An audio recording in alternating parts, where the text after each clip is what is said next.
ಸರ್ಕಾರದ ನಿರ್ಲಕ್ಷ್ಯಕ್ಕೆ ರೈತರೇ ಉತ್ತರ. ಕಾಲುವೆ ಹೂಳೆತ್ತಿ ನೀರಿನ ದಾರಿ ಮಾಡಿಕೊಟ್ಟ ಅನ್ನದಾತರು. ನೀರಾವರಿ ಇಲಾಖೆ ಮಾಡಬೇಕಿದ್ದ ಕೆಲಸವನ್ನು ಕೊನೆಗೆ ರೈತರು ತಮ್ಮ ಹೆಗಲಿಗೆ ಹೊತ್ತಿಕೊಂಡ ಘಟನೆ ಅಥಣಿ ತಾಲೂಕಿನಲ್ಲಿ ನಡೆದಿದೆ.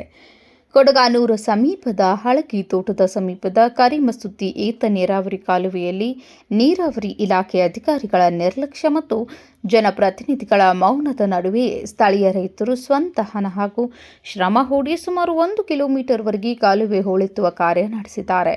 ವರ್ಷದಿಂದ ವರ್ಷಕ್ಕೆ ಕಾಲುವೆಯಲ್ಲಿ ಹೂಳು ತುಂಬಿಕೊಂಡು ನೀರಿನ ಹರಿವಿಗೆ ಅಡ್ಡಿಯಾಗುತ್ತಿದ್ದರೂ ಸಂಬಂಧಪಟ್ಟ ಇಲಾಖೆ ಯಾವುದೇ ಕ್ರಮ ಕೈಗೊಂಡಿಲ್ಲ ಎಂಬ ಆರೋಪ ರೈತರಿಂದ ಕೇಳಿಬಂದಿದೆ. ಪರಿಣಾಮವಾಗಿ ಬೆಳೆಗಳಿಗೆ ನೀರು ತಲುಪಿಸುವ ಉದ್ದೇಶದಿಂದ ಸುಮಾರು 10ಕ್ಕೂ ಹೆಚ್ಚು ರೈತರು ಒಗ್ಗೂಡಿ ಕಾಲುವೆ ಸ್ವಚ್ಛಗೊಳಿಸಿದ್ದಾರೆ. ಸರ್ಕಾರದ ಬಜೆಟ್ನಲ್ಲಿ ನೀರಾವರಿ ಯೋಜನೆಗಳಿಗೆ ಕೋಟ್ಯಾಂತರ ರೂಪಾಯಿ ಮೀಸಲಿಡಲಾಗುತ್ತದೆ. ಆದರೆ ನೆಲಮಟ್ಟದಲ್ಲಿ ಕಾಲುವೆಗಳ ನಿರ್ವಹಣೆ ಮಾತ್ರ ಮರೀಚಿಕೆಯಾಗಿರುವುದು ರೈತರ ಆಕ್ರೋಶಕ್ಕೆ ಕಾರಣವಾಗಿದೆ. ನಾವು ತೆರಿಗೆ ಕಟ್ಟುತ್ತೇವೆ, ಸರ್ಕಾರದ ಯೋಜನೆಗಳನ್ನು ಘೋಷಿಸುತ್ತದೆ. ಆದರೆ ನಾವು ತೆರಿಗೆ ಕಟ್ತೇವೆ, ಸರ್ಕಾರ ಯೋಜನೆಗಳನ್ನು ಘೋಷಿಸುತ್ತದೆ.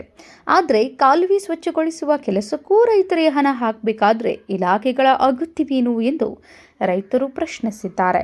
ಪ್ರತಿ ವರ್ಷ ಇದೇ ರೀತಿ ರೈತರು ಕಾಲುವೆ ಹೂಳೆತ್ತುವ ಕೆಲಸ ಮಾಡುತ್ತಿರುವುದು ಸರ್ಕಾರದ ನಿರ್ಲಕ್ಷ್ಯಕ್ಕೆ ಹಿಡಿತ ಕನ್ನಡಿಯಾಗಿದೆ. ಇನ್ನಾದರೂ ಅಧಿಕಾರಿಗಳು ಎಚ್ಚೆತ್ತುಕೊಂಡು ಕಾಲುವೆಗಳ ನಿರ್ವಹಣೆಗೆ ಶಾಶ್ವತ ಕ್ರಮ ಕೈಗೊಳ್ಳಬೇಕು ಎಂದು ರೈತರು ಒತ್ತಾಯಿಸಿದ್ದಾರೆ. Ajit Kaut, KMM news, Athani.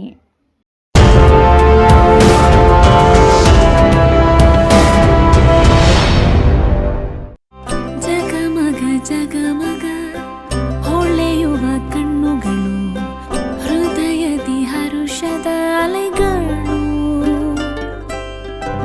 ಬಂದಿದೆ ಶುಭಗಳಿಗೆ, ಪ್ರೀತಿಯ ಗಳಿಗೆ, ರೇಷ್ಮೆಯಲ್ಲಿ ಸುತ್ತಿದ ಸ್ವರ್ಣಗಳಿಗೆ.